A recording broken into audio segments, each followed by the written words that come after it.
उसका मेन मकसद है कि आप पढ़ाई को कम कैसे करें। कितने बच्चे चाहते हैं कम पढ़ के ज्यादा आउटपुट, पढ़ाई कम लेकिन नंबर ज्यादा आ जाए? बच्चे चाहते पहले सोच रही थी। तो हमारा ये जो सेमिनार है वो करियर काउंसलिंग सेकेंडरी पॉइंट है। सबसे पहले जब बढ़िया पढ़ेंगे और 11th स्टैंडर्ड में जाके जब अपनी पर्सनल स्किल्स के अकॉर्डिंग स्ट्रीम को ऑप्ट करेंगे, घर वालों के अनुसार नहीं, दोस्तों के अनुसार नहीं, आपकी पर्सनल स्किल्स के अकॉर्डिंग जब आप स्ट्रीम को ऑप्ट करोगे तो उसके रिस्पेक्ट पर जब आप करियर ऑब्जेक्टिव डिसाइड करोगे तो प्लीज साइलेंट रहिए। यदि आपको कोई प्रॉब्लम पूछनी है, क्वेश्चन पूछना है तो आप हाथ खड़ा कर दीजिएगा। उसके बाद में आपके हर एक सवाल का बड़ा पेशेंस के साथ आंसर दूंगा। तो यहाँ पर एक सबसे बड़ा पॉइंट आता है 9th और 10th वाले बच्चों के लिए, 11वीं में कौन सा स्ट्रीम लेना है। और यदि गलत तरीके से ले लिया तो वो 2 साल रगड़ता, उसके साथ वो फ्यूचर भी डिस्ट्रॉय कर देता है। तो यहाँ पर हम लोग आपको ये भी बताएंगे कि किस तरीके से आप करियर ऑब्जेक्टिव को डिसाइड करें और 11th स्टैंडर्ड में कौन सा स्ट्रीम आप ऑप्ट करें, तरीका क्या है। उसके पहले जितने बच्चे क्लास में अभी 8th 9th और 8th 9th 10th है ऑल आर ये, उसमें क्लास में जब पढ़ते हैं या ट्यूशन में जाके पढ़ते हैं तो सबको समझ में आता है। जो भी सर ने या मैम ने क्लास में कंसेप्ट या डेफिनेशन आपके साथ शेयर की वो सबको समझ में आता है। लेकिन दिक्कत क्या होती है कि जब आप अप्लाई करते हो तो वहां पर ये दिक्कत आ जाती, कंफ्यूजन हो जाता है कि शुरुआत कहां से करें। कितने बच्चों में ये समस्या है? काफी बच्चों में। अब आपको टेक्निक इसमें हम बताएंगे कि किस तरीके से कंसेप्ट को पढ़े ताकि आपको अप्लाई करने में कोई कंफ्यूजन ना हो। अब दूसरी समस्या क्या है? सवालों की, प्रॉब्लम की। इवन आपको प्रॉब्लम को सॉल्व करने के लिए जो फॉर्मूला लगता है वो इवन पहले से आता है क्योंकि सब बच्चे पढ़ने वाले। लेकिन जब आप फॉर्मूले को अप्लाई करते सवालों में तो क्या चीज डेवलप हो जाती, कंफ्यूजन होने लगता है।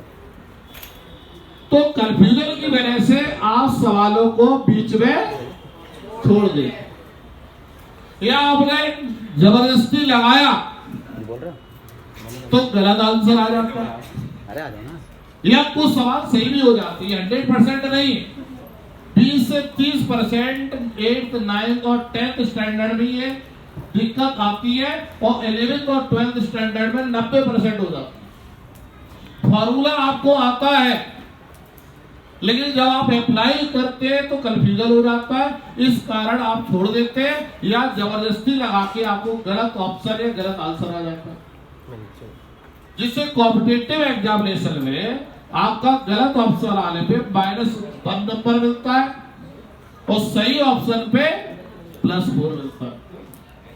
तो आपको तरीका बताया जाएगा कि आप किसी भी न्यूमेरिकल प्रॉब्लम को सॉल्व करने के लिए फॉर्मूले को अप्लाई करते वक्त किन बातों का ध्यान दें जिससे कोई कंफ्यूजन।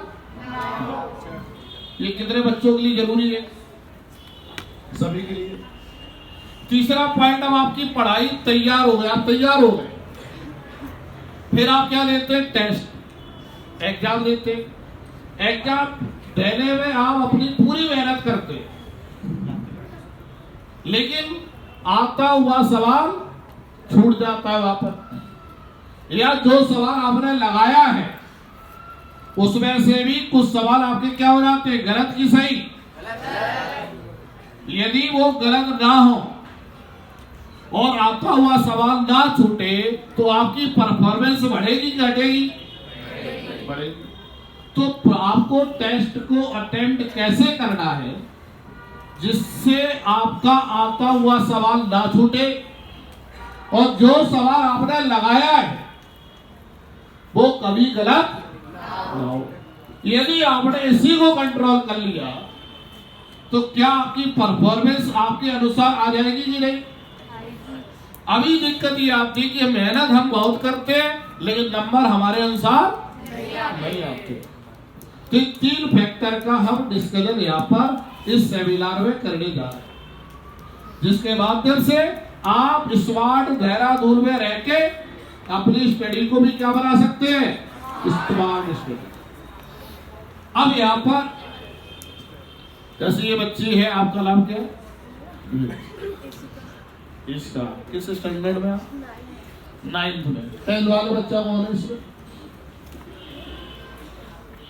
आप बताइए, आपका नाम क्या? सृष्टि। तो बता बेटा, ये बताइए कि आप आगे जाके कौन सा स्ट्रीम लेना चाहते हो? कॉमर्स लेना है। क्यों?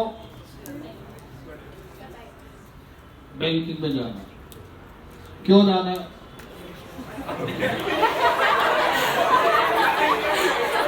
बताइए क्यों जाना है? आपने कैसे डिसाइड किया कि banking sector is better for me? उसका कोई तरीका एनालाइज किया होगा? नहीं किया।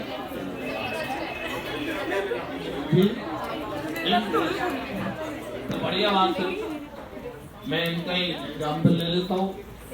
इन्होंने बीए का एग्जाम दिया और बैंक के लिए सिलेक्ट हुआ। अब 2-3 बैंक का ऑफर आया, ध्यान से सुनना पड़ा। एक बैंक ने इनको 50,000 रुपए महीने का ऑफर किया, दूसरी बैंक ने, प्राइवेट बैंक ने इनको 80,000 रुपए का ऑफर किया और तीसरी बैंक ने 1 लाख रुपए पर मंथ का ऑफर किया। किस ऑफर को, ये जॉब को यानी कि करना चाहिए? बताइए। 1 लाख वाला कि 50,000 वाला? 10 करोड़ वाला है नहीं आपके? 1 लाख वाला। 1 लाख वाला ये जॉब क्यों करना पसंद करेंगे? पैसे ज्यादा। पैसे ज्यादा होने से क्या आ रहा है? फायदा। फायदा कैसा है? ज्यादा। और जान दीजिएगा, प्लीज आप साइलेंट हो जाइए। ज्यादा फायदा से इस जॉब को ये करना पसंद करेंगे और उस कार्य को करने में इनका इंटरेस्ट ज्यादा होगा कि कम होगा? वहां पर डेडिकेशन से काम करेंगे कि हैबिट में से काम करेंगे? डेडिकेशन से। तो काम अच्छा होगा कि गड़बड़? अच्छा होगा। तो जॉब बरकरार रहेगी, प्रमोशन भी होगा, बैंक को भी फायदा होगा और इनको भी। तो ये सब कहानी किससे बन रही है? फायदे से। किससे बन रही है? फायदे से। अभी आप लोग जो भी कंसेप्ट आप पढ़ते हैं, बोल मत। जो भी कंसेप्ट आप पढ़ते हैं उसे आप डायरेक्टली पढ़ते हो। तो जब डायरेक्टली पढ़ते हैं तो लगता है कि हमारा कंसेप्ट क्लियर हो गया है, लेकिन जब आप अप्लाई करते हो तो शुरुआत कहां से करेंगे ये भी होता है। यहाँ पर बहुत ही ध्यान से आपको समझने की आवश्यकता है। यदि आप साइंस और मैथमेटिक्स और सोशल साइंस के कंसेप्ट को यदि आप इस प्रोसेस के थ्रू यदि आप स्टडी करते हैं तो रिवीजन करने की भी कोई आवश्यकता नहीं पड़ेगी। अभी आपको रिवीजन करना पड़ता होगा। देखिएगा, इसको सृष्टि को लेकर यदि हम बात करें तो इसका इंटरेस्ट इस वजह से आया क्योंकि फायदा सबसे ज्यादा है। इस फायदे से इंटरेस्ट आ रहा है। तो जब भी आप साइंस के, मैथमेटिक्स के या किसी भी सब्जेक्ट के कंसेप्ट को जब आप पढ़ते हैं, सबसे पहले उसका फायदा देखिए कि आपकी डेली लाइफ में इसका कहां कहां यूज होगा। डेली लाइफ का मतलब है, आज मंडे है, मंडे सुबह से लेकर रात तक सोने से पहले कितना हम इस कंसेप्ट का उपयोग करते हैं। दिन प्रतिदिन चर्या में कहां पर उपयोग है। बाई चांस इस कंसेप्ट पर बेल्ट सवाल नहीं आया तो आपको ये दुख नहीं होना चाहिए कि हमारा पढ़ना बेकार हो गया। और दूसरा फायदा आपको देख रहा है कि इस कंसेप्ट को पढ़ के जिस सब्जेक्ट का कंसेप्ट है उसके सभी चैप्टर में कितना उपयोग है। फॉर एग्जाम्पल, यदि आप जो है आपके साइंस में कितने चैप्टर है 9th स्टैंडर्ड में? नहीं पता। 15 है। फिजिक्स में कितने हैं? 3 चैप्टर। और आपके 10th स्टैंडर्ड में कितने चैप्टर हैं? फिजिक्स में कितने हैं? 4 चैप्टर। अब यदि आप देखिएगा, फॉर एग्जाम्पल मैं टॉपिक लेता हूं, physics means physical quantity. Physics का मतलब क्या होता है? थोड़ा लाउडली बोलिए। और physical quantity means vector and scalar. ध्यान दीजिए, बहुत इंपॉर्टेंट पॉइंट मैं बता रहा हूं, क्योंकि जो बात मैंने बोली उसे प्रैक्टिकली जब आप रिलेट नहीं करोगे तो उसे फिर आप फॉलो नहीं कर पाओगे। और जो तरीका बता रहे हैं जब उसे प्रैक्टिकली आप फॉलो नहीं करोगे तो कोई फायदा नहीं। मैं एग्जाम्पल के जरिए मैं बता रहा हूं, फिजिक्स का हर एक कंसेप्ट, फिजिक्स का हर एक फॉर्मूला, फिजिक्स का हर एक सवाल किस पर निर्भर करेगा? Physical quantity. और फिजिकल क्वांटिटीज का मतलब है या तो वेक्टर या दोनों में अंतर देखिए। वेक्टर वाले केस में मैग्नीट्यूड और डायरेक्शन दोनों होता है। स्केलर वाले केस में भी मैग्नीट्यूड और डायरेक्शन दोनों होता है। अब कहोगे दोनों में अंतर क्या है? कोई बच्चा बता सकता है? वेक्टर वाले केस में भी मैग्नीट्यूड और डायरेक्शन होता है, स्केलर वाले केस में मैग्नीट्यूड और डायरेक्शन होता है। स्केलर में जो डायरेक्शन होती है वो नहीं होती है, लेकिन कांस्टेंट नहीं होती। ये देखिएगा, ये बच्ची ने गलत नहीं पढ़ा, बुक में जो लिखा है वही पढ़ा है। हमेशा बुक सही नहीं होती सर। नहीं, बुक सही कह रहे। आप बताइए, जैसे कि आप अपने घर से आए, अब इस बच्ची को भी सही करना है। ये बच्ची अपने घर से स्कूल आई, पहले ईस्टवर्ड गई, फिर वेस्ट गई, फिर नॉर्थ ईस्ट गई, फिर साउथ ईस्ट गई। और एग्जाम्पल आप लोग आए तो मैंने बोला क्या किस डायरेक्शन में आप चल के आए? कोई पर्टिकुलर डायरेक्शन आप बता पाओगे? यस और नो?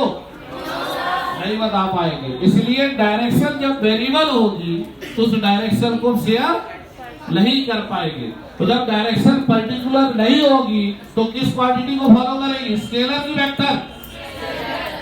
और जिसमें डायरेक्शन कांस्टेंट है, यदि आप आपका घर सामने है और सामने से सीधे स्कूल में आ गए तो डायरेक्शन कांस्टेंट है, तो आप बताने के लिए कंफर्टेबल है कि नहीं है?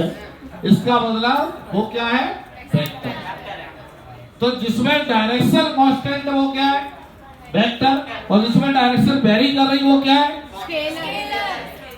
यानी कि वेक्टर और स्केलर दोनों में डायरेक्शन होती है, लेकिन वेक्टर वाले केस में डायरेक्शन कैसी होगी? जिसे आप बता पाओगे कि नहीं? बता पाएंगे। लेकिन स्केलर वाले में जो डायरेक्शन होगी उसे आप बता नहीं पाएंगे। क्यों? क्योंकि डायरेक्शन कैसी होगी? कांस्टेंट नहीं है, वेरिएबल। अब आप देखिए, बड़ा इंपॉर्टेंट है, फिजिक्स के तीनों चैप्टर 9th के, फिजिक्स के चारों चैप्टर किसके? 10th standard. ऑप्टिक्स है, इलेक्ट्रिसिटी है, मैग्नेटिज्म है, आपके में 9th स्टैंडर्ड में शायद बोसल है, और लॉज ऑफ मोशन है, ग्रेविटेशन है, साउंड है, पावर एनर्जी, बात एक ही। अब यहाँ पर आप देखिए, ये 7 चैप्टर हो गए। इन सारों 7 चैप्टर के सभी कंसेप्ट फिजिक्स के किससे रिलेटेड होंगे? Physical quantities. जिसमें कुछ चैप्टर वेक्टर से रिलेटेड होंगे और कुछ चैप्टर स्केलर से। कुछ फॉर्मूला में जैसे b equal to u plus AT, इसमें b और u और a क्या वेक्टर है और टाइप स्केलर, ध्यान दीजिएगा। इसी तरीके से फिजिक्स के हर एक चैप्टर के हर एक कंसेप्ट जो वेक्टर से रिलेटेड है उसे अप्लाई करते वक्त डायरेक्शन का ध्यान देना पड़ेगा, क्योंकि डायरेक्शन कैसी है, कांस्टेंट। और जो कंसेप्ट वेक्टर से नहीं रिलेटेड है, मतलब स्केलर से रिलेटेड है, तो उसे अप्लाई करते वक्त डायरेक्शन का ध्यान नहीं देना पड़ेगा। इसका मतलब है कि यदि वेक्टर और स्केलर यदि आपने ढंग से समझ लिया तो फिजिक्स के सातों चैप्टर को कब डायरेक्शन का ध्यान दे रहा है अप्लाई करते हुए, कब डायरेक्शन का ध्यान नहीं दे रहा है, ये क्लियर हो जाएगा कि नहीं? Yes sir. इसका यूज सातों चैप्टर में कि किसी अकेला चैप्टर में? सातों चैप्टर में। तो इस तरीके से आप जो है आप फॉर्मूला की बात कर रहे थे, आप लोगों ने b equal to u plus AT वाला फार्मूला पढ़ा है? Yes sir. जहां पर b और u और a पीछे तो बाहर खड़ा कर दूंगा आपको। जो बच्चा रैंडमली एक्टिविटी कर रहा है, रैंडम मोशन कर रहा है, जिसका मन जो है रैंडम मोशन कर रहा है, उसको मैं बाहर खड़ा कर दूंगा। फिर उसको रैंडम मोशन ऊपर से मैं नीचे तक कराऊंगा फ्री हो। तो प्लीज आप जो है इस पर सीरियस होकर सुनिए। यदि आपको कोई डाउट आता है फ्रैंकली आप पूछिए, लेकिन जब आप इधर उधर जो है रैंडम मोशन करेंगे तो पड़ोसी भी डिस्टर्ब हो जाएगा। आप तो डिस्टर्ब है। तो बीच में जो बच्चे हैं जो अपना सिर को नीचे किए हैं, प्लीज आप उसी आप ही से बोल रहे हैं, तो बात सुन रहे हैं, ठीक है? तो पॉइंट समझिए, v और u और a ये तीनों वेक्टर क्वांटिटी है। अब आप ध्यान दीजिए, इसमें किस बात का ध्यान देना है? इस फॉर्मूले को सवाल में लगाएंगे, डायरेक्शन का ध्यान देना। किसका ध्यान देना? अब डायरेक्शन का ध्यान कैसे दोगे? सभी की डायरेक्शन कॉमन लेनी है। कैसी लेनी है? अब सवाल में दिक्कत क्या आती, ध्यान दीजिएगा। u की डायरेक्शन इधर दी और v की डायरेक्शन इधर दी और a की डायरेक्शन मान लीजिए नीचे दी। आप बच्चे क्या करते हो, डायरेक्टली उसको रख देते हो, सॉल्व करते हो, आपका आंसर गलत आ जाता है। सभी की डायरेक्शन कैसी ले ली है? कॉमन। यदि कॉमन नहीं है तो कॉमन किसी तरीके से बढ़ाओगे, तभी आप उस फॉर्मूले में रखोगे और सॉल्व करोगे तो आपका आंसर सही आएगा और कोई कंफ्यूजन। तो आप ये बताइए कि वेक्टर और स्केलर के कंसेप्ट को समझ के पूरी फिजिक्स में फायदा है कि अकेला वेक्टर वाला चैप्टर फायदा है? पूरी फिजिक्स। तो आप क्या करें, सबसे पहले जो भी कंसेप्ट है उसका फायदा जरूर देखें कि उसका एप्लीकेशन कितने चैप्टर में है, जिसके माध्यम से आपका उसका बेनिफिट पता चल जाएगा और ऑटोमेटिकली आपका माइंड क्या हो जाएगा, कॉन्सेंट्रेट हो जाएगा।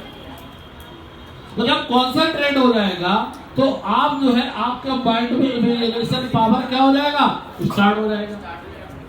इसका स्विच ऑन करने की आवश्यकता नहीं है, अपने आप स्टार्ट हो जाएगा जब आप इस प्रोसेस को अडॉप्ट करोगे। और इसके बाद जब से जो कंसेप्ट आपको समझ में आया है, एक तो रिवीजन करने की आवश्यकता नहीं पड़ेगी और दूसरा जो सबसे बड़ा पॉइंट है कि उसे अप्लाई करने की टर्म्स और कंडीशन क्लियर हो जाएगा। अभी क्या हो रहा है, अभी केवल दिक्कत क्या आ रही है कि जो कंसेप्ट को आप पढ़ रहे हैं वो लग रहा है कि हमारा क्लियर है, लेकिन जब आप अप्लाई करते हैं तो उसकी टर्म्स और कंडीशन आपको पता नहीं रहती। और जब उसकी टर्म्स और कंडीशन पता नहीं है तो आप उसे फॉलो नहीं करते हो, और जब फॉलो नहीं करते हो तो क्या मिल जाता है आपको, कंफ्यूजन हो जाता है कि शुरुआत कहां से हो। लेकिन आप इस प्रोसेस के थ्रू जब आप करेंगे तो आपको क्या होगा, कंसेप्ट को अप्लाई करने की टर्म्स और कंडीशन क्या हो जाएगी, क्लियर हो जाएगी। और जब क्लियर हो जाएगी तो बिना कंफ्यूजन उसे फॉलो करते हुए अप्लाई करेंगे तो आपका कंसेप्ट क्या होगा, अप्लाई हो जाएगा, डेरिवेशन भी हो जाएगा और फार्मूला की टर्म्स और कंडीशन क्लियर होने से आपका फार्मूला भी सही तरीके से लग के आपका सही आंसर बिना कंफ्यूजन आ जाएगा। और दूसरी बात है डेली लाइफ में कैसे यूज है, ये तो हमने बताया नहीं। कितने बच्चों ने राम और रावण का युद्ध सुना है?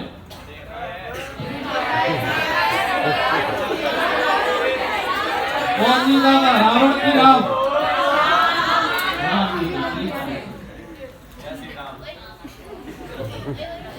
अब यहां पर आप देखिएगा पॉलिटिकल रैली में ज्यादातर जय सिया राम बोला जाता है, वो अपना वोट बैंकिंग में कन्वर्ट करते हैं। लेकिन यहां पर राम को फॉलो करके,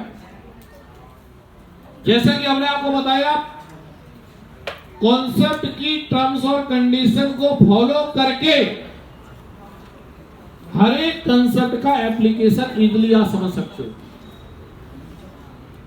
हर एक फॉर्मूले को, उसकी टर्म्स और कंडीशन को फॉलो करके बिना कंफ्यूजन आप राइट आंसर निकाल सकते हो।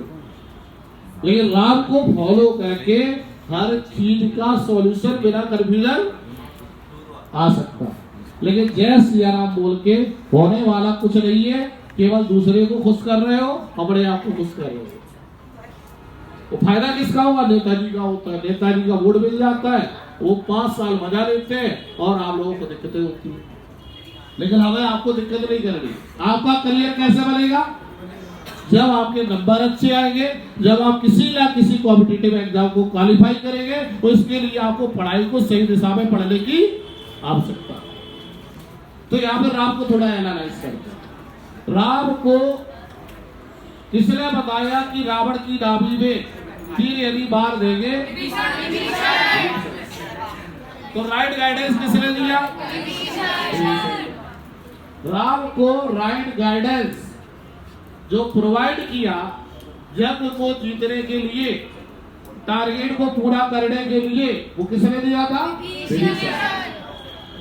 युद्ध के पहले की युद्ध के बाद में? युद्ध से थोड़ा शांति से सुनिए मेरी बात, क्योंकि मैं डेली लाइफ में से कनेक्ट कर रहा हूँ। पहले तो सब्जेक्ट में तो कनेक्ट आपको कर दिया। इस बिल्डिंग में ट्यूबलाइट फैन बहुत सारे लगे हुए हैं। यदि इसका कनेक्शन आपने पोल से नहीं दिया तो क्या लाइट ऑन होगी? इंपॉर्टेंस किसका है? कनेक्शन का। जब कनेक्ट जब होगे तभी आपको फायदा पता चलेगा, तभी आपको इंटरेस्ट क्रिएट होगा, तभी आप कॉन्सेंट्रेट होगे, तभी इमेजिनेशन पावर का जो आपका जो स्विच है वो अपने आप ऑन होगा और कंसेप्ट समझने के बाद उसकी टर्म्स और कंडीशन आपकी क्लियर हो जाएगी और उसे आप जब फॉलो करोगे तो बिना कंफ्यूजन हर स्टेप को प्रॉपर वे में लिख के फुल मार्क्स ला के आप अच्छे नंबर भी ला सकते हो। तो मैं इससे क्या कर रहा हूँ? आपको करेक्ट कर, क्या कर रहा हूँ? राम को थोड़ा एनालाइज कीजिए। पहले बताया कि विभीषण ने पहले बताया राम को, यदि रावण के नाभि में यदि आप तीर हिट कर दोगे तो रावण मर जाएगा और आप जग को जीत जाओगे। ठीक अगले दिन जब युद्ध शुरू हुआ तो रावण ने ऐसा नहीं किया। रावण ने युद्ध को लड़ा और युद्ध लड़के कई बार राम अपने युद्ध को हारे हैं। आपको पता भी होगा कई बार राम ने क्या किया?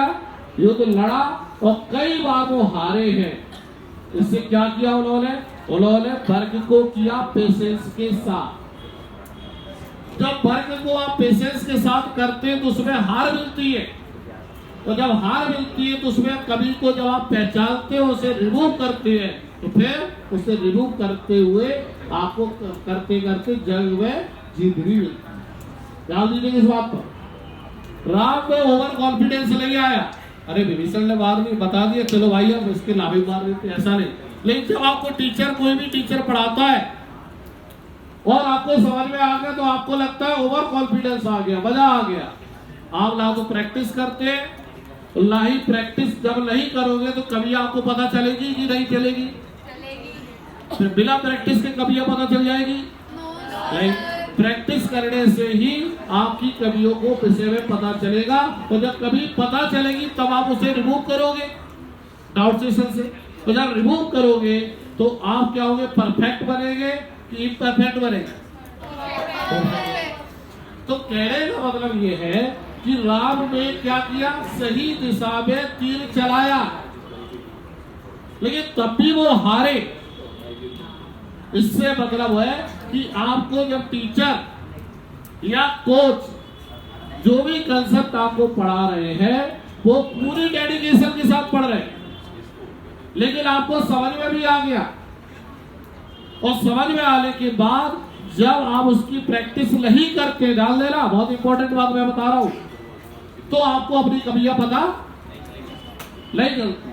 तो जब कमियां पता नहीं चलेगी तो क्या उसे आप रिमूव करोगे? नहीं करोगे।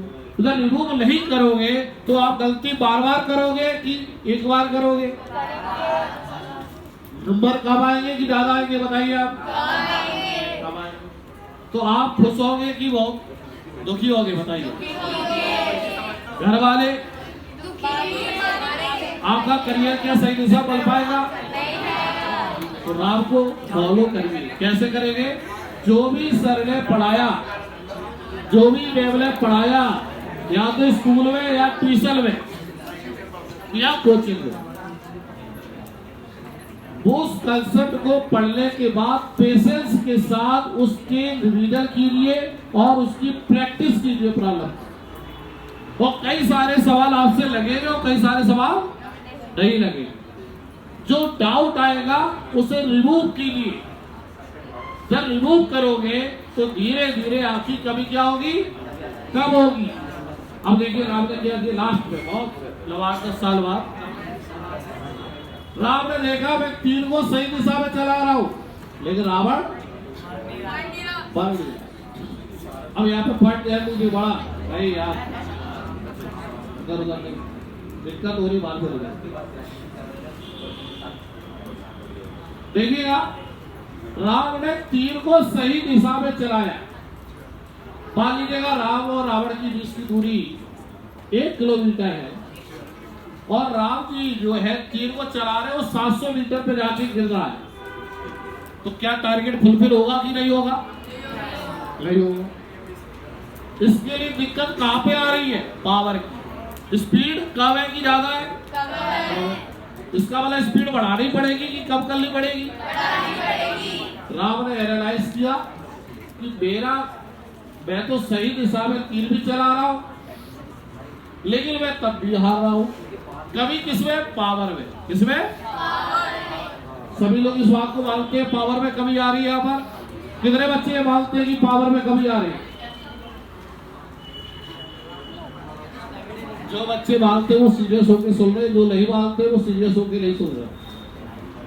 दूसरा पॉइंट देखिए, राम ने एनालाइज किया कि पावर में कमी आ रही है, वो पावर को शिफ्ट कर ले अपनी तरफ। तो तीर में पावर आने की वजह से स्पीड आएगी और स्पीड की वजह से नाभि में लगेगा और रावण बाहर आएगा। ये पावर को लेने के लिए राम ने प्रे किया माता रानी का। नवरात्रि के बाद क्या होता है? दशहरा। आप लोग क्या करते हैं? ये कभी एनालाइज नहीं किया होगा। नवरात्रि के बाद ही दशहरा क्यों आता है? क्योंकि राम ने पावर को लेने के लिए माता रानी का प्रे किया था 9 दिन, और 9वें दिन उनको आशीर्वाद मिला था माता रानी की तरफ से।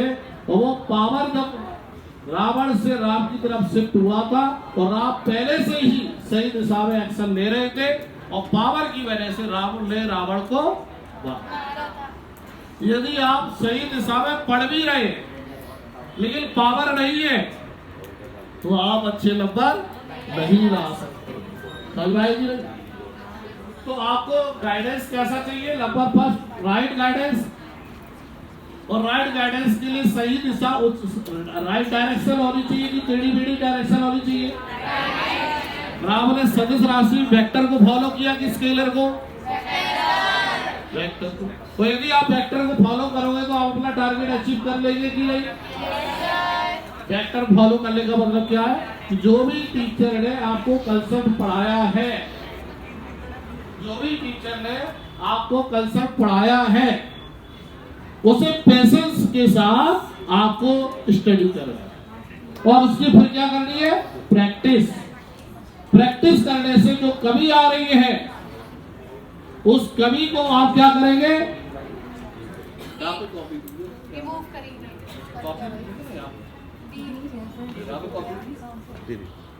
ठीक बच्चों से अब यहाँ पर आप देखिए ध्यान दीजिएगा, आपको प्रैक्टिस करनी है। प्लीज साइलेंट रहिए, साइलेंट बच्चों, प्रैक्टिस करनी है, ओवर कॉन्फिडेंस नहीं होना। जब भी टीचर आपके स्कूल में या आप जहां भी पढ़ते हैं, उसे पेशेंस के साथ आपको प्रैक्टिस करनी है। जो कमी आ रही है उसे डाउट सेशन में क्या करना है, रिमूव करना। और पावर कैसे लाएंगे, आप कहेंगे यहाँ पे तो पावर की जरूरत नहीं, पावर कैसे लाएंगे? बिना पावर के रावण नहीं मारा जाएगा, आपका टारगेट पूरा नहीं होगा। उसके लिए पॉइंट आता है, जब आप टेस्ट देते हैं, टेस्ट में तो नंबर लाएंगे, टेस्ट में अच्छे नंबर लाना ही रावण का मारना है। किसी भी कॉम्पिटिटिव एग्जाम जैसे ओलंपियाड और एनटीएससी के एग्जाम को देकर क्वालिफाई करना ही रावण को मारना है आपके लिए। उसमें जहां जहां कमी आ रही, जब आप पेपर देने जाते हो कौन सी दिक्कत आती, डर लगता है। कितने बच्चों को डर लगता है बताइए पेपर में? ये लैकिंग ऑफ पावर, चिंता होती है रिजल्ट कैसा आएगा। कितने बच्चों में ऐसा है, चिंता होती है, ये भी होती है, ये भी क्या है, लैकिंग ऑफ पावर। घर वालों का प्रेशर है कि भैया अच्छे नंबर लाना, स्कूल का भी प्रेशर है कि अच्छे नंबर लाना, होता है कि नहीं? ये भी क्या है, लैकिंग ऑफ पावर को ये क्या कर रहा है, कम कर रहा है कि बढ़ा रहा है? तीर में जब पावर नहीं आएगा तो क्या तीर भले ही सही दिशा में चलाओगे तो क्या इफेक्टिव हो पाएगा? इसको कम करना, प्रेशर को कम करेंगे तो पावर बढ़ेगा, फियर को कम करेंगे तो पावर बढ़ेगा, एंजाइटी को कम करेंगे तो पावर बढ़ेगा। समझ आ रही नहीं? स्ट्रेस होता है, घबराहट होती है, पेपर देते वक्त स्ट्रेस और घबराहट ज्यादातर बच्चों में होती है। उससे भी आपका जो पावर है वो कम होता है। यदि अपने स्ट्रेस को कम किया तो पावर बढ़ जाएगा, और पावर बढ़ेगा तो सेल्फ कॉन्फिडेंस बढ़ेगा कि घटेगा? डिटर्मिनेशन आपका बढ़ेगा कि घटेगा? और आपके नंबर अच्छे आएंगे कि नहीं आएंगे? क्वालिफाई हो जाओगे कि नहीं? अब इसको कैसे कंट्रोल करें? ये पावर को बढ़ाने के लिए क्या काम करें, आप ध्यान से सुनना है। जो बच्चा अच्छा परफॉर्म करना चाहता है तो इसको ध्यान दें। भले ही आप सही दिशा में पढ़ रहे हो, भले ही राम जी जो है सही दिशा में तीर चला रहे हो, लेकिन वो रावण को तब तक हिट नहीं करेगा जब तक उसमें पावर नहीं हो। आप भले ही सही दिशा में पढ़ रहे हो, भले ही आप प्रैक्टिस कर रहे हो, प्रैक्टिस से अपनी कमियों को रिमूव कर रहे हो, लेकिन बिना पावर के आपका एग्जाम इफेक्टिव नहीं होगा। तो उस पावर को कैसे डेवलप करो, एग्जाम के पॉइंट ऑफ व्यू से पावर को डेवलप कैसे करें? कितने बच्चे चाहते हैं पावर पता चल जाए? बताइए, आपको नहीं पता होगा? आप तो आराम से बैठे हो, हमें लगता है you are here, mentally you are there. ये बच्चा है तो यार, कई बच्चे स्कूल में होते हैं, क्लास में बैठे रहते हैं, लेकिन मेंटली तो वो कहीं और होते हैं। इसमें गलती बच्चे की है कि टीचर की है? बच्चे की। और आप लगा रहे हो ब्लेम किस पे? टीचर पे। स्कूल में लगाते हो तो भैया ये स्कूल बढ़िया रही है, टीचर बढ़िया रही है, लेकिन जब आप क्लास में बैठते हो तो फिजिकली तो आप वहां होते हो, लेकिन दिमाग कहीं और होता तो टीचर को ही घूम के पिला देगा? नहीं, ऐसा प्रैक्टिकली पॉसिबल नहीं है। किसी भी संस्था में पढ़ लो, संस्था के पढ़ाने से आउटपुट नहीं आता है, कमियों को रिमूव करके सही दिशा में प्रैक्टिस करने से ही आउटपुट आता है। ये स्टूडेंट करेगा कि टीचर? स्टूडेंट। तो गलती आपकी है कि टीचर की? हमारी। ब्लेम किस पे कर रहे हो? टीचर। ब्लेम किस पे कर रहे हो? स्कूल पे कर रहे हो आप।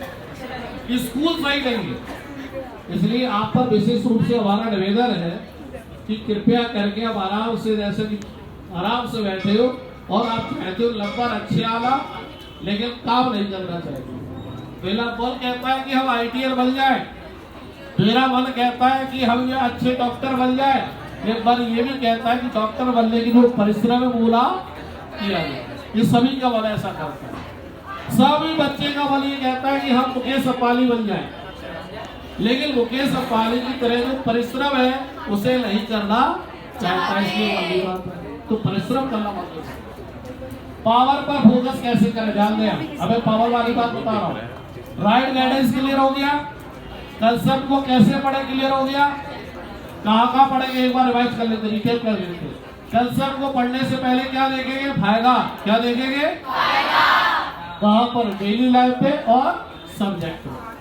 जब दोनों तरफ से फायदा नजर आएगा तो उससे क्या चीज आपके माइंड में क्रिएट हो जाएगी, इंटरेस्ट। क्या चीज क्रिएट हो जाएगी, इंटरेस्ट से क्या आएगा, आपका माइंड डेडिकेट हो जाएगा कि नहीं, और आपका विजनेशन पावर स्विच ऑन अपने आप होगा कि करना पड़ेगा, स्विच ऑन अपने आप हो जाएगा, और उसके माध्यम से कंसेप्ट को समझ जाएंगे। लेकिन इस प्रोसेस से कंसेप्ट को जो आपने समझा है उस कंसेप्ट को अप्लाई करने की टर्म्स और कंडीशन क्लियर हो जाएगा। लेकिन आप इस प्रोसेस के थ्रू नहीं समझते हो तो कंसेप्ट की अप्लाई करने की टर्म्स और कंडीशन क्लियर नहीं होती है, और फिर आपको क्या चीज डेवलप हो जाती है, कंफ्यूजन, और आप मेहनत बहुत करते हैं लेकिन आपको नहीं होता है। लेकिन इस प्रोसेस के थ्रू जब आप करेंगे तो मेहनत कम और आउटपुट कंसेप्ट को समझने में मात्र 5 मिनट लगते हैं। और यदि आपको उस कंसेप्ट पर मिनट 20 सवाल दे दिए तो कितना समय लगेगा, 1 घंटा लगेगा, आधा घंटा लगेगा। आधा घंटा प्ले करेंगे कि नहीं, आधा घंटा मजा लेंगे कि नहीं बताइए। तो आप आधा घंटा को बर्बाद करना चाहते हो कि 5 मिनट को, 5 मिनट सीरियस होके आधा घंटा एंजॉय करें। इसके लिए ये काम आपको करना पड़ेगा। क्लियर हो डाउट? तो आप आइंस्टीन ने भी बात बोली है कि जो भी वर्क है वो पेशेंस के साथ जब करते हैं तभी हम प्ले करते हैं, और यदि आप वर्क को पेशेंस के साथ नहीं करेंगे तो प्ले नहीं होगा। उसमें क्या होगी, घरघराहट आएगी। तो घरघराहट आएगी तो स्ट्रेस आएगा, स्ट्रेस आएगा तो डर आएगा, और डर आएगा तो एंजाइटी आएगी, एंजाइटी आएगी तो प्रेशर आएगा, तो परफॉर्मेंस आपकी क्या हो जाएगी, क्या होगी। दूसरा पॉइंट पावर वाला मैं बताने जा रहा हूँ। राइट गाइडेंस में सभी बच्चों को क्लियर हो गया। दूसरी बात, पावर बताने से पहले मैं थोड़ा सा ब्रेक लूंगा। ये जो हमारा जो अन्वेषा एजुकेशनल ट्रस्ट है, ये IITM, IIM और IIT के कुछ प्रोफेसर्स के द्वारा रन किया जा रहा है, जिसका मकसद ये है कि जो बच्चे को सही मार्गदर्शन पावर के साथ नहीं मिल पा रहा है, लैकिंग ऑफ फाइनेंस, उनको सपोर्ट किया जाए जो करना चाहता है, क्योंकि काम तो आप ही को करना पड़ेगा। हम लोग क्या सपोर्ट करेंगे, राइट गाइडेंस देकर, पावर देके आपको सपोर्ट करेंगे। आज हमने जो पॉइंट बताए कि भाई आप बढ़िया पढ़ाई करो, जहां पे भी कंसेप्ट क्लियर ना हो मैम से पूछिए, प्रैक्टिस कीजिए, अपनी कमियों को पहचानिए, उसे रिमूव कीजिए, और रिमूव करके आप क्या करोगे, आपका कॉन्फिडेंस क्या हो जाएगा, बिल्डअप हो जाएगा। लेकिन जब आप कंसेप्ट पढ़ रहे हैं, ध्यान दो, जब आप कंसेप्ट पढ़ रहे हैं और आपको समझ में नहीं आ रहा है कि अप्लाई कैसे करें, तो आप क्या करेंगे, टीचर के साथ पूछेंगे। यदि वहां पर कहीं दिक्कत आए तो आप फ्री कंसेप्ट क्लियरिंग सेशन है, क्या है, फ्री कंसेप्ट क्लियरिंग सेशन। पूरा चैप्टर आपने ऑप्टिक्स का पढ़ लिया, पूरा चैप्टर आपने इलेक्ट्रिसिटी का पढ़ लिया, उसमें 2 कंसेप्ट में दिक्कत आ रही है, अप्लाई नहीं कर पा रहे, आप हमारे यहाँ इसका सपोर्ट ले सकते, कोई फीस नहीं है इसकी। कंसेप्ट आप सवाल लगा रहे हैं ओलंपियाड का, लास्ट ईयर के पेपर का, कहीं भी दिक्कत आ रही है, डाउट सेशन में आप रिव्यू कर सकते हैं। वीकली मोटिवेशनल सेमिनार होते हैं 15 दिन में, 1 महीने में, IIMs के द्वारा होता है, IITians के द्वारा होता है, एक्सपर्ट्स के द्वारा होता है, उसे फ्री ऑफ कॉस्ट हमारी तरफ से सपोर्ट है। लेकिन सपोर्ट कारगर कब होगा, जब आप एक्शन लेंगे कि हम लेंगे, आप लेंगे। प्रैक्टिस जब करोगे तभी डाउट आएगा, तभी डाउट सेशन लेंगे, और जब प्रैक्टिस नहीं करेंगे तो डाउट सेशन जो कंसल्टेंट सेशन है या डाउट सेशन वो क्या है, फेल है कि पास है? फेल। तो शुरुआत आपकी तरफ से चाहिए कि मेरी तरफ से? मैंने तो एक्शन ले लिया, मैंने तो एक्शन लिया है ना। हम एक्शन लिया तभी आपके पास आए, और आप रिएक्शन करोगे तो नेट फोर्स क्या हो जाएगा, 0, और नेट फोर्स 0 होने से आपका टारगेट पूरा हो जाएगा। क्योंकि एक्शन करोगे तो क्या मिलेगा, रिएक्शन, और जब एक्शन किया और रिएक्शन नहीं मिला तो नेट फोर्स ही आ जाएगा, वो एक्सीलरेट कर जाएगा, और एक्सीलरेट कर गया तो एक जगह से दूसरी जगह चला जाएगा, होने वाला कुछ नहीं है। तो आपके एक्शन की जरूरत है। और एक्शन कैसे करोगे, सेल्फ स्टडी करके कि आप डायरेक्ट एक्शन कर लो? जो सर ने आपको क्लास में पढ़ाया है उसकी प्रैक्टिस करें, और जहां भी डाउट आए आप मेरे से पूछें। जहां भी डाउट आपको आ रहा है मेरे से पूछें। कंसेप्ट क्लियरिंग में कई डाउट आ रहा है मेरे से पूछें, डाउट सवालों में आ रहा है मेरे से पूछें, कॉन्फिडेंस बिल्डअप नहीं हो रहा है मैं आपको सपोर्ट करूंगा। लेकिन आपको पहले क्या करनी पड़ेगी, प्रैक्टिस। जो बोर्ड वाले बच्चे हैं उनको हम सपोर्ट करेंगे ऑफलाइन क्लासेस में, 9th और 10th को। ऑफलाइन क्लासेस के माध्यम से हम आपको एक टेक्निक बारी से सिखा देंगे। लेकिन जो बच्चे बहुत अच्छे हैं, जिन लोगों ने जिनके पास समय नहीं है, हम उसको डाउट सेशन में भी सपोर्ट करेंगे, हम उनको कंसेप्ट क्लियरिंग सेशन में सपोर्ट करेंगे, हम उसे पावर देने में सपोर्ट करेंगे। क्योंकि अभी हमने पावर बताया नहीं, आप पेपर देखिए, मैं पावर पे आ रहा हूँ, ठीक है। इस कार्ड का नाम है Anveshika membership I digital I card. ये डिजिटल मिलेगा आपको, मोबाइल पे मिलेगा, ईमेल आईडी पे मिलेगा, क्योंकि हार्ड कॉपी खो जाती है, और जब हार्ड कॉपी नहीं होगी तो हमारी सर्विस आपको नहीं मिलेगी। तो इस सर्विस के लिए आपको मेल आईडी पे आपको एक फोटो भेजनी पड़ेगी, कोई पैसा नहीं है, अपना नाम भेजना पड़ेगा, ईमेल आईडी भेजनी पड़ेगी, और इसके माध्यम से आपको एक free of cost I card मिलेगा। ऑफलाइन क्लासेस भी फ्री ऑफ कॉस्ट है, ऑफलाइन क्लासेस भी फ्री ऑफ, कोई चार्ज नहीं ले रहा। लेकिन आपको जो क्वालिटी मिलेगी वो एलएस से भी बढ़िया मिलेगी। मेरा टारगेट है कि एसजीआरआर से आप ही से कुछ बच्चे यहाँ से डॉक्टर बने, कुछ बच्चे इंजीनियर बने, कुछ आईएएस बने, कुछ अच्छे नेता बने। नेता नहीं मैंने बोला, क्या बोला, अच्छे नेता बने, नेता मैंने नहीं बोला, अच्छे नेता, जिससे समाज में जो बेरियर आ रहा है, समाज में जो बेरियर आ रहा है उसे क्या किया जा सके, कम किया जा सके, और आप समाज को बढ़िया किया जा सके। तो यहाँ पे थोड़ी पावर की बात आती है, उसके बाद हम प्रोग्राम को फिनिश करते।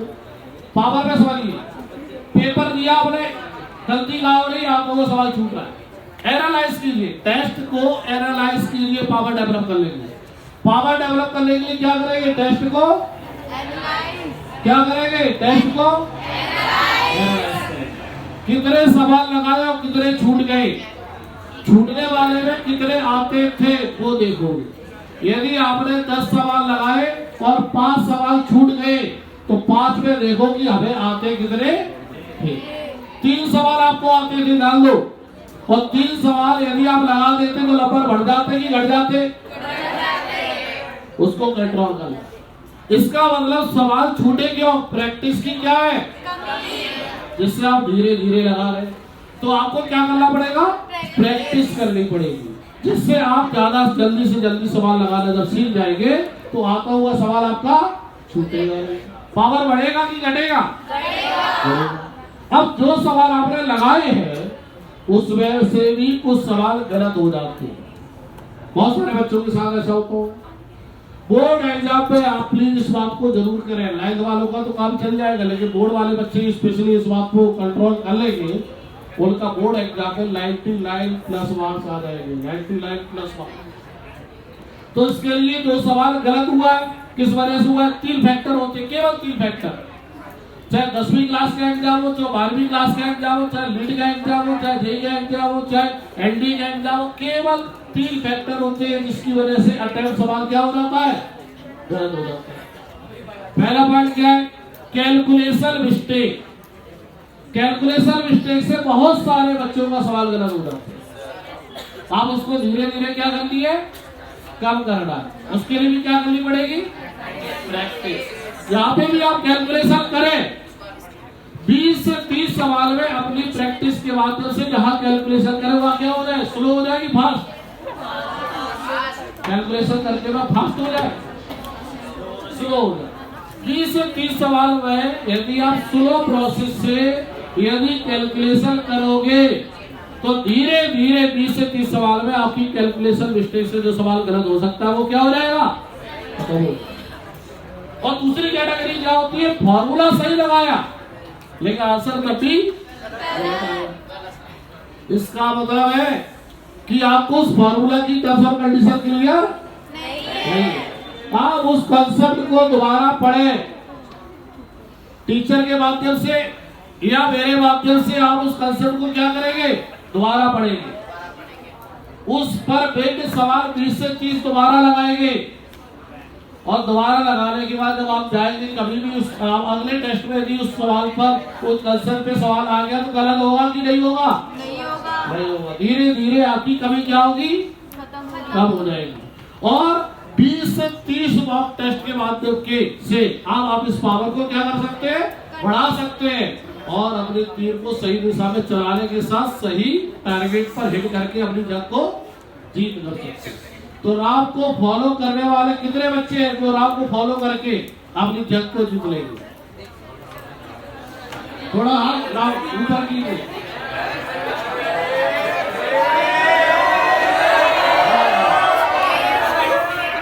तो राम को फॉलो कीजिए और अपने टारगेट को इसी एग्जाम पे बढ़िया से बढ़िया कीजिए। और आप सभी बच्चों को हमारी तरफ से ऑफलाइन क्लासेस भी मिलेगी और आपके डाउट सेशन है, कंसल्टेंट सेशन है और वीकली भगवत गीता क्लासेज है। वीकली भगवत गीता क्लासेज है।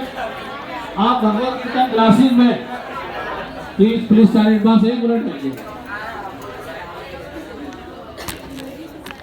भगवत गीता क्लासेज में आपके फियर को कम करने की टेक्निक बताई जाएगी, एंजाइटी रिड्यूस करने का तरीका बताया जाएगा, प्रेशर जो होता है पीयर प्रेशर उसे कम करने का तरीका बताया जाएगा, जिससे आपका सेल्फ कॉन्फिडेंस और डिटरमिनेशन की वैल्यू बढ़े और आप किसी भी एग्जाम पे अपनी कैपेबिलिटी के अनुसार आउटपुट ला सके।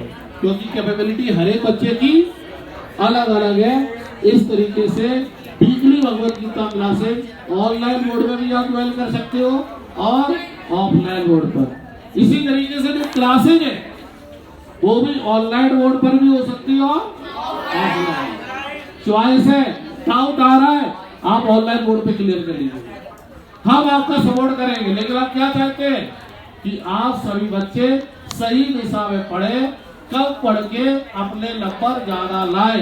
ज्यादा पढ़ने की आवश्यकता नहीं है। आपके एनजीआरआर से Harvinder Singh Rawat all India 161 rank आया था पीएमटी में एलिट में, मतलब 161 रैंक ऑल इंडिया एनजीआरआर से ही आया।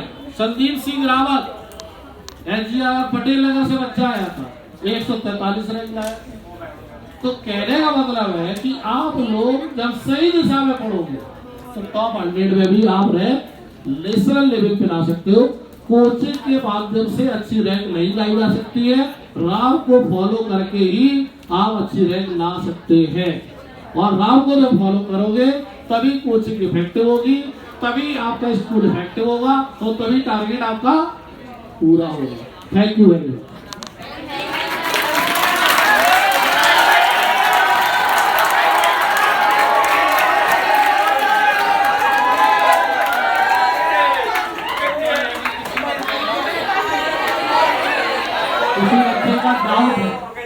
कोई बच्चा कोई क्वेश्चन पूछना चाहता है, प्रॉब्लम पूछना चाहता है, वो मेरे से पूछ सकता है।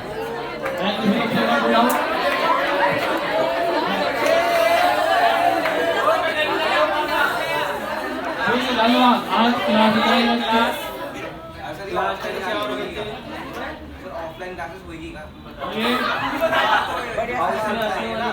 भगवान होता है कि ठीक सामने भगवान होता है आपको राजपुर रोड, उसके ठीक सामने हरविष्ठा का सेंटर लगाया।